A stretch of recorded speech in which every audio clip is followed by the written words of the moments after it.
American ജാലകത്തിൻ്റെ എല്ലാ പ്രേക്ഷകർക്കും സ്വാഗതം. ഇന്ന് നമുക്ക് അതിഥിയായി എത്തിയിട്ടുള്ളത് ഒരു വ്യവസായി, കവി, നാടകകൃത്ത്, സിനിമാ നടൻ, പ്രൊഡ്യൂസർ എന്നീ നിലകളിൽ പ്രശസ്തനായ ഒരു ബഹുമുഖ പ്രതിഭയാണ്. അദ്ദേഹം ഒരു അമേരിക്കൻ മലയാളി എന്നുള്ള നിലയിൽ അമേരിക്കയിലെ എല്ലാ മലയാളികൾക്കും മാത്രമല്ല എല്ലാ വിദേശ മലയാളികൾക്കും അഭിമാനമായിട്ടുള്ള ഒരു വ്യക്തിയാണ്. അദ്ദേഹം മറ്റാരുമല്ല, ഞങ്ങൾക്കേവർക്കും പ്രിയനായ ശ്രീമാൻ തമ്പി ആൻ്റണി. അദ്ദേഹത്തിനോടൊപ്പം അദ്ദേഹത്തിൻ്റെ പ്രിയപത്നി പ്രേമ ആൻ്റണിയും ഇന്ന് നമുക്ക് അതിഥിയായിട്ട് എത്തിയിട്ടുണ്ട്.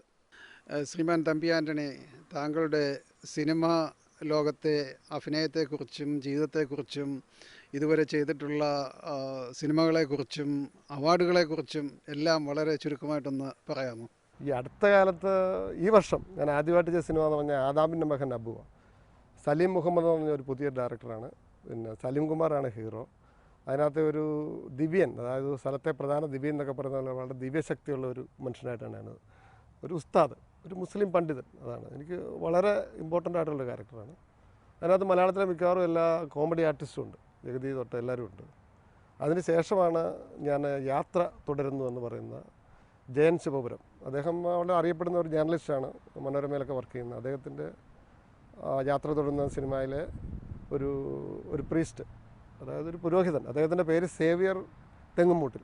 ആ പേര് പോലെ തന്നെ വളരെ ഹ്യൂമറസ് ആയിട്ടുള്ള കഥാപാത്രമാണ്. എനിക്ക് വളരെ അഭിനയിച്ചപ്പോൾ തന്നെ എനിക്ക് ഭയങ്കര സന്തോഷം തോന്നിയൊരു, പിന്നെ പളുങ്കിലെ കവിക്ക് ശേഷം എനിക്ക് ഏറ്റവും കൂടുതൽ വളരെ ആസ്വദിച്ച് അഭിനയിച്ച ഒരു കഥാപാത്രമാണ്. പിന്നെ ഇപ്പോൾ ഇറങ്ങാനിരിക്കുന്നത് മറ്റൊരു സിനിമയാണ് ജാനകി. അത് ഈയിടെ Kenya international film festival best children's film award കിട്ടി. അതുപോലെ കാലിഫോർണിയ ഇൻഡിപെൻഡൻസ് ഫിലിം ഫെസ്റ്റിവലിലെ ഒഫീഷ്യൽ സെലക്ഷനായിരുന്നു. അതുപോലെ ഇപ്പോൾ ടെക്സാസിൽ ഇന്നിപ്പോൾ ഫെസ്റ്റിവൽ നടന്നുകൊണ്ടിരിക്കുക, എനിക്ക് പോകാൻ പറ്റിയില്ല. അവിടെ ജാനകി സെലക്ട് ചെയ്തിട്ടുണ്ട്. അപ്പോൾ ജാനകി പല ഫെസ്റ്റിവലിലും വളരെ ശ്രദ്ധിക്കപ്പെട്ടു. അതുപോലെ കേരള ഇൻ്റർനാഷണൽ ഫിലിം ഫെസ്റ്റിവലിൽ സെലക്ട് ചെയ്തായിരുന്നു. പക്ഷേ അങ്ങനെയുള്ള നല്ല സിനിമകൾ ഇറങ്ങാനുള്ള ഒരു സാഹചര്യം ഇന്ന് കേരളത്തിൽ ഇല്ല. അതുകൊണ്ടാണ് ആ സിനിമ ഇപ്പോഴും ഡിസ്ട്രിബ്യൂട്ടറുമായിട്ട് സംസാരിക്കുകയും പിന്നെ അങ്ങനത്തെ ഇപ്പം നല്ല സിനിമയെന്ന് ആരെങ്കിലും പറഞ്ഞാൽ ഉടനെ അത് ഞങ്ങൾ DVD ഇറങ്ങിയിട്ട് കണ്ടോളാം. അപ്പോൾ അതുകൊണ്ട് തിയേറ്ററിലേക്ക്, അതുപോലെ എൻ്റെ സൂഫി പറഞ്ഞ കഥയ്ക്കും ആ ഒരു തിയേറ്ററിൽ വരാൻ ആൾ വന്നില്ലെങ്കിൽ ഇപ്പം DVD എല്ലാവരും കാണുന്നുണ്ട്, പല നല്ല നല്ല അഭിപ്രായങ്ങളും വരുന്നുണ്ട്. അത് മലയാള സിനിമയുടെ മൊത്തത്തിലുള്ള ഒരു പ്രോബ്ലം തന്നെയാണത്. ഈ 3 സിനിമകളാണ് ഇപ്പം അടുത്ത കാലത്ത് ഞാൻ ചെയ്തത്. ഇനി ഇങ്ങനെ പല ഓഫറുകളും വരുന്നുണ്ട്. പിന്നെ അവാർഡ് നേരത്തെ കിട്ടിയത് എല്ലാവർക്കും അറിയാമല്ലോ. ഹോണലുലു ഫിലിം ഫെസ്റ്റിവലിൽ ബിയോണ്ട് ദ സോൾ, ജാവി അഞ്ചലിൻ്റെ ബിയോണ്ട് സോളിന് ബെസ്റ്റ് ആക്ടർ അവാർഡ് കിട്ടി. ആദ്യമായിട്ട് മലയാളത്തിൽ നിന്ന് ഒരാൾക്ക് ഒരു ബെസ്റ്റ് ആക്ടർ അഭിനയത്തിന് കിട്ടുന്നത് ആദ്യമായിട്ടാണ് എനിക്ക് തോന്നുന്നു. പിന്നെ ഇപ്പം ഈ 2 മാസം ഇറങ്ങിയ ക്യാഷ് ഹോളിവുഡ് ചലച്ചിത്രം, അത് വളരെ ശ്രദ്ധിക്കപ്പെട്ടു. അതിപ്പോൾ ഹിന്ദിയിലും തമിഴിലും ഒക്കെ റീമേക്ക് ചെയ്യാൻ പോകുന്നുണ്ട്. അതും വളരെ ശ്രദ്ധിക്കപ്പെടാൻ സാധ്യതയുള്ള ഒരു സിനിമയായിരിക്കും. അത് എനിക്ക് അതിനകത്തൊരു ഇന്ത്യൻ ക്യാരക്ടറാണ്. പിന്നെ ഞാൻ പറഞ്ഞ പോലെ നമ്മുടെ ലിമിറ്റേഷനുണ്ട്. നമ്മൾ ഇന്ത്യക്കാരാകുമ്പോൾ ഇന്ത്യൻ ക്യാരക്ടറെ ഹോളിവുഡ് ചെയ്യാൻ പറ്റത്തുള്ളൂ. ആ ലിമിറ്റേഷൻ വെച്ചുകൊണ്ട് നമുക്ക് കുറേ കഥാപാത്രങ്ങൾ നമുക്ക് കിട്ടും. കാരണം നമ്മളൊക്കെ ഇന്ത്യക്കാരെല്ലാം ഇപ്പം മലയാളികളൊക്കെ ഇവിടുത്തെ ജീവിതത്തിൻ്റെ ഒരു ഭാഗമായിക്കൊണ്ടിരിക്കുകയാണ്. പണ്ടൊക്കെ ഹോളിവുഡ് പടം എന്ന് പറഞ്ഞാൽ ബ്ലാക്സ് ഒക്കെ ഉണ്ടായിരുന്നു, ചൈനീസ് ഉണ്ടായിരുന്നു. ഇപ്പോൾ ഇന്ത്യക്കാർ വളരെ ശ്രദ്ധിക്കപ്പെടാൻ തുടങ്ങിയിട്ടുണ്ട്. അപ്പം ഇനിയും ഇന്ത്യക്കാർക്കും എനിക്കുമൊക്കെ കൂടുതൽ അവസരങ്ങൾ ഹോളിവുഡിൽ. ഇപ്പോൾ AR റഹ്മാൻ ഓസ്കാർ കിട്ടി, അതുപോലെ റസൂൽ പൂക്കുട്ടി എൻ്റെ ഫ്രണ്ടാണ്, അദ്ദേഹത്തിന് കിട്ടി. ഞാൻ പറഞ്ഞാൽ ഇന്ത്യക്കാരിപ്പം Bollywood is coming to Hollywood എന്ന് പറഞ്ഞാൽ മോളിവുഡും ഹോളിവുഡിലേക്ക് വരട്ടെ എന്ന് നമുക്ക് സന്തോഷിക്കാം.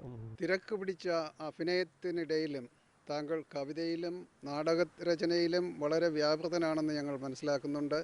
താങ്കളുടെ പല കവിതകളും ഇവിടുത്തെ അമേരിക്കയിലെ ആനുകാലികങ്ങളിലും കേരളത്തിലെ ആനുകാലികങ്ങളിലും പ്രസിദ്ധീകരിച്ചിട്ടുണ്ട്. ഇതിനൊക്കെ എങ്ങനെ സമയം കണ്ടെടുക്കുന്നുണ്ട്? അതോടൊപ്പം തന്നെ ഇതിൻ്റെ ഇപ്പോഴത്തെ സ്ഥിതി എങ്ങനെയാണ്? പുസ്തകങ്ങൾ വല്ലതും റിലീസ് ചെയ്തിട്ടുണ്ടോ? അതേപ്പറ്റി ഒന്ന് ചുരുക്കമായിട്ട് പറയാമോ? ഞാൻ കവിതകൾ വളരെ നേരത്തെ എഴുതാൻ തുടങ്ങിയ, സിനിമയിലൊക്കെ വരുന്നതിന് മുമ്പ് തന്നെ കവിതകൾ എഴുതുമായിരുന്നു. 10-50 കവിതകളോളം ഞാൻ കേരളത്തിലെ പല പ്രസിദ്ധീകരണങ്ങളും പ്രസിദ്ധീകരിച്ചിട്ടുണ്ട്.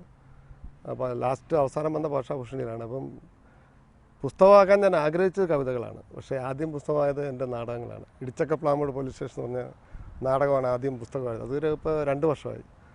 കവിതകളിങ്ങനെ പല മാഗസീനിലൊക്കെ വന്നെങ്കിലും എൻ്റെ എല്ലാം കൂടെ ഒന്നിച്ച് ഒരു പുസ്തകമായിട്ട് ഇറക്കാൻ ഞാൻ തീരുമാനിക്കുന്നത് ഇപ്പോഴാണ്. ഇപ്പം DC ബുക്സ് എവിടെ ബാഗ്ദത്ത ഭൂമി പുസ്തകമാക്കാനായിട്ട് പോകുന്നത്. അതിപ്പോൾ ഏപ്രിലാണ് അതിൻ്റെ റിലീസ്.